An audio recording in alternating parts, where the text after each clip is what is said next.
टमाटर टीवी।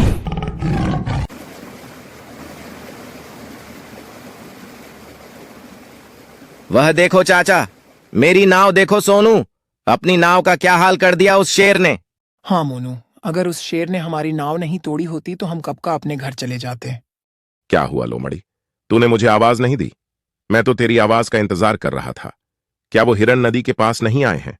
नहीं महाराज, वह दोनों तो मुझे कहीं भी नहीं दिखे हैं। लेकिन हाँ, मुझे वह भालू दिखा था। वो भालू उस दिन भी उन दोनों के साथ ही था जहां आपने नाव तोड़ी थी। आज भालू भी वहीं आया था। क्या क्या कह रही हो लोमड़ी? कौन से दिन भालू साथ था और किसके साथ था? अरे महाराज, जिस दिन वो दोनों हिरण नदी पार करके आपके बगीचे में आए थे, उस दिन मैं आपको बुलाने के लिए गुफा के पास आई। तभी रास्ते में मुझे भालू उन हिरण के पास जाते हुए दिखा था। वही भालू आपके नाव तोड़ने के बाद टूटी हुई नाव के पास भी आया था। अच्छा, तो लोमड़ी, तूने मुझे यह बात पहले क्यों नहीं बताई? तभी मैं सोच रहा हूं, अनजान हिरण नदी पार करके अपने जंगल में आए हैं, लेकिन अभी तक वह मुझसे जिंदा कैसे बच गए हैं और जंगल में कहीं भी नजर नहीं आ रहे हैं। इसका मतलब यह है कि वो भालू उन्हें अपने घर में रख रहा है और मुझसे छुपाए हुए हैं। अरे लोमड़ी, कहां रहता है वह भालू? तुझे पता है क्या? तूने उसे अच्छे से पहचान लिया था कि नहीं? नहीं महाराज, जल्दी जल्दी में मैंने इतना ध्यान नहीं दिया। इस बार मैं उस पर पक्की नजर रखूंगी। अच्छा ठीक है, अब चली जा यहां से, और अगर वह दोनों हिरण या फिर भालू तुझे नजर आए तो आवाज लगाना। फिर लोमड़ी शेर की गुफा से बगीचे की तरफ जाने लगी और उधर नदी के पास जहां शेर ने सोनू मोनू की नाव तोड़ी थी, वहां सोनू मोनू और भालू नदी पार करने का कोई तरीका खोज रहे थे।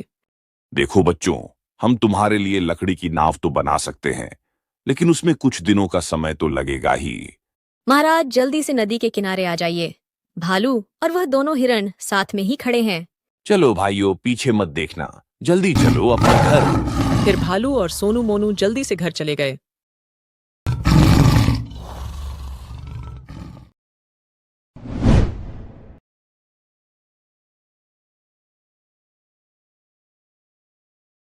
क्या हुआ लोमड़ी, इतनी अच्छी नींद लगी थी मेरी, तूने क्यों जगाया मुझे? कौन है यहां पर? कोई भी तो नहीं है। अरे महाराज, अभी अभी वह तीनों यहाँ थे। जितने में आप आए, इतने में वह भाग गए, और मैं तो उस भालू को पहचान भी नहीं पाई हूं, क्योंकि वो तीनों पीछे मुड़कर देखे ही नहीं थे। वह सामने की तरफ मुंह किए हुए थे और सामने के सामने ही भाग गए। आज तो हम बच गए, ऐसे में किसी न किसी दिन तो हम शेर के हाथ आ ही जाएंगे। बच्चों, मुझे लगता है हमें दूसरा रास्ता अपनाना पड़ेगा। फिर अगले दिन सुबह होते ही भालू नदी के पास पहुंच गया। भालू ने देख लिया कि मगरमच्छ उसके पास ही बैठा हुआ है, तो फिर भालू अपनी चाल चलने लगा और भालू बोला, अरे यार, उन हिरनों की धड़कन को खाकर तो मैं अमर हो जाऊंगा, लेकिन उनकी धड़कन खाऊंगा कैसे? एक काम करूंगा, आज रात जब बे सो रहे होंगे तब मैं उन लोगों की धड़कन खाकर अमर हो जाऊंगा, फिर सारे जंगल पर राज करूंगा, फिर मेरा कोई भी कुछ नहीं बिगाड़ सकेगा। भालू इतना कहकर अपनी गुफा की तरफ निकल गया।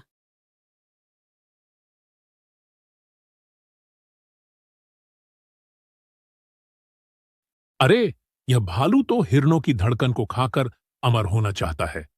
अगर उन हिरणों की धड़कन मुझे मिल जाए तो मैं भी अमर हो जाऊंगा, और फिर मैं पूरी नदी पर राज करूंगा, और फिर मैं नदी के रास्ते समुद्र में चला जाऊंगा, और फिर मैं समुद्र पर राज करूंगा, और फिर मैं धीरे धीरे पूरी दुनिया पर राज करूंगा। इस पृथ्वी पर सिर्फ मेरा ही राज्य होगा।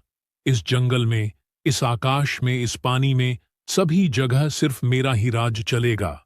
अब बस वो हिरन मेरे पास आ जाएं और मैं उनकी धड़कन जल्दी से खा लूं।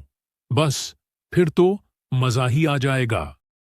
जाओ बच्चों, तुम लोग अब जाओ और वापस यहां कभी मत आना, और मगरमच्छ को तुम्हारी चाल का पता मत चल जाए। वह बहुत ही खतरनाक होते हैं।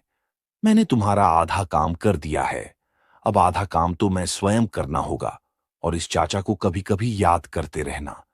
बच्चों, चलो अब जाओ, इससे पहले कि और कोई मुसीबत हमारे सामने आ जाए। तुम लोग जल्दी से निकलो यहां से। ठीक है चाचा, हम आपको कभी नहीं भूलेंगे। आपने एक अनजान जंगल में अनजान हिरणों की मदद की है।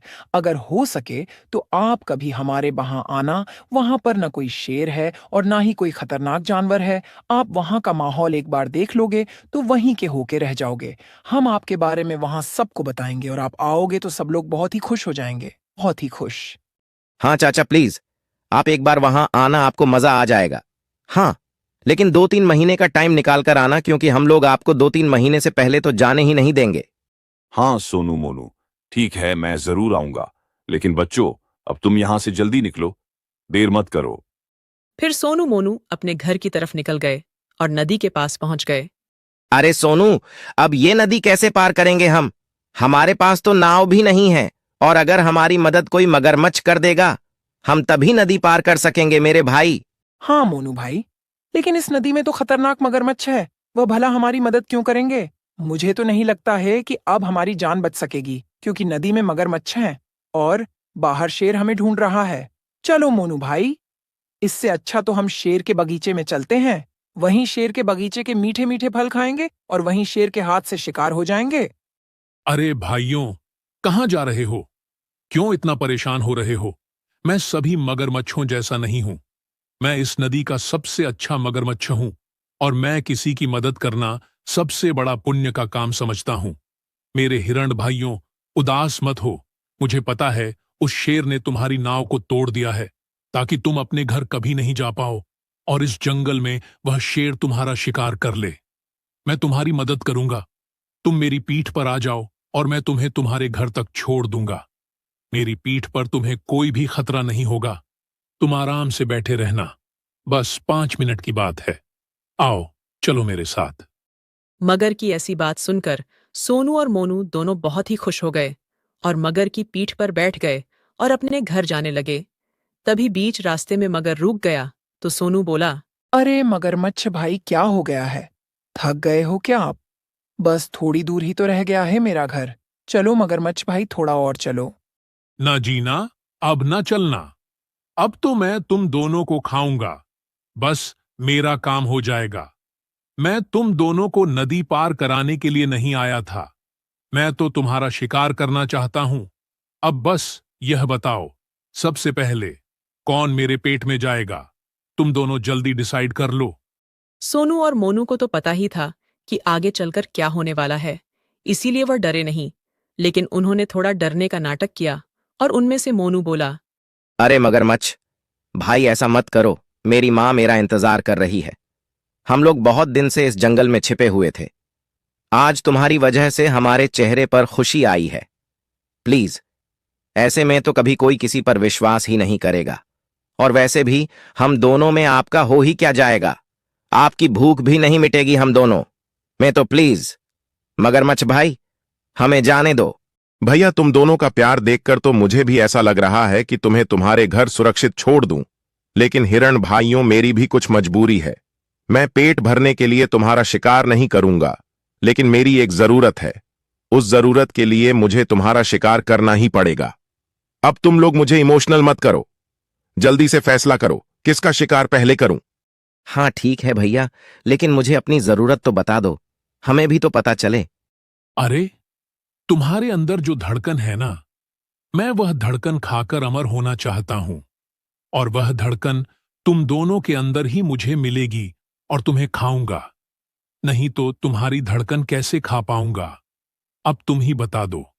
मैं ऐसी दया करूंगा तो मैं तो कभी अमर ही नहीं हो पाऊंगा। अच्छा, तो आप मेरी धड़कन खाकर अमर होना चाहते हो? ऐसा पहले बोलना चाहिए था ना भैया। हम लोगों की धड़कनें तो हमारे घर में ही रखी रहती हैं। वहां पर मेरी अम्मा की धड़कन है, मेरे बाबा की धड़कन है, मेरे छोटे भाई की धड़कन है। आप बोलो तो मैं 5-6 धड़कनें इकट्ठी करके आपको दे दूंगा। आप उन्हें खाकर अमर हो जाना। आप इतनी सी बात पर हम लोगों का शिकार क्यों कर रहे हो? अच्छा, तो ऐसी बात है। पहले बोलना चाहिए था ना तुम दोनों को। अब चलो, जल्दी से मैं तुम्हें नदी के उस पार छोड़ देता हूं, और तुम जल्दी से धड़कन लेकर आ जाना। बस मेरा भी काम हो जाएगा। फिर मगरमच्छ जल्दी जल्दी दोनों हिरणों को नदी के इस पार ले आया और उनके घर के पास छोड़ दिया और बोला, ठीक है भाइयों, आप जल्दी से जाओ और अपनी धड़कन लेकर आओ। मैं यहीं बैठा हूं। अरे मूर्ख मगरमच्छ, धड़कनें तो सबकी शरीर के अंदर ही होती हैं। तू तो कितना पागल निकला, धड़कनें ऐसे थोड़ी घर में रखी जाती हैं। अब चल जा, अपना काम कर। हम तो अपने घर जा रहे हैं, फिर कभी नहीं आएंगे नदी के पास। नदी के पास तो भैया बहुत ही खतरा है, और नदी के उस पार तो और भी ज्यादा खतरा है। और हाँ भैया, तुम्हारी जानकारी के लिए बता दूं, ऐसे धड़कने मड़कने से कोई अमर नहीं होता है। वह भालू चाचा ने जो तुम्हारे सामने बात कही थी, वह जानबूझकर ही कही थी। तो ऐसे किसी की बातों में इतना पागल मत बना करो भैया। हाँ हाँ, ठीक है। अब ज्यादा ज्ञान मत दो। जिस दिन मेरे पास फंसोगे उस दिन पता चलेगा। इस तरह अपनी बुद्धि का उपयोग करके भालू ने सोनू और मोनू की जान बचा दी। कहानी अच्छी लगी हो तो वीडियो को लाइक और चैनल को सब्सक्राइब जरूर करें।